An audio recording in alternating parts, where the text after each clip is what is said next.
gorse. It's good food for goats. Amazingly, they can eat their way through these prickles.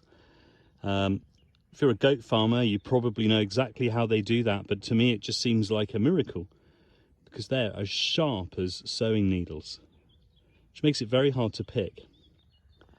But the flowers of gorse in full sun like this have got a gorgeous coconut scent, and that scent is imparted also into their flavour. So if you pick gorse flowers just like this when they're just opening, yeah, that hurts, here you go, and you can scatter those in a salad. They've got a pea shoot like flavour, but also a sweet coconut flavour over the top.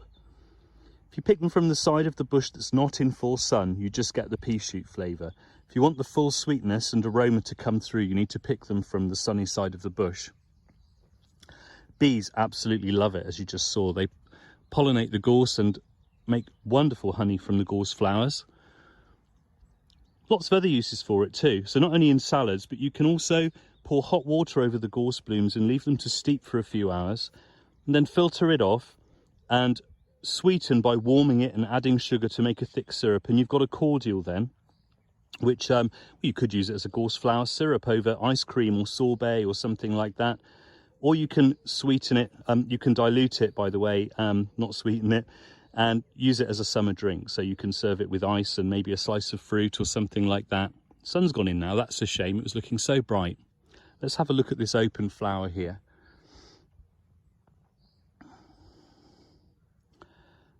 It's really pretty hard to mistake gorse for anything else. So I'm not going to go into any great length of describing it to you. Just look at those thorns. That will tell you straight away. The old saying goes that kissing's out of fashion when the gorse is not in bloom. Actually, you're going to find it really hard to find gorse that isn't in bloom.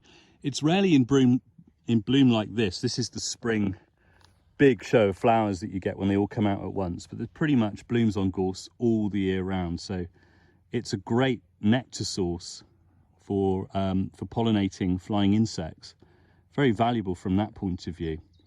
So the flowers in salads, you can make a wonderful crisp white wine too with a coconutty overtone to it from the flowers. Just follow any country white wine recipe, like a dandelion wine recipe.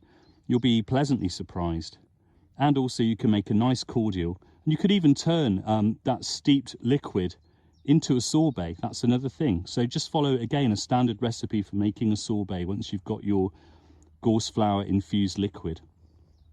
Definitely worth experimenting with, but do mind your fingers.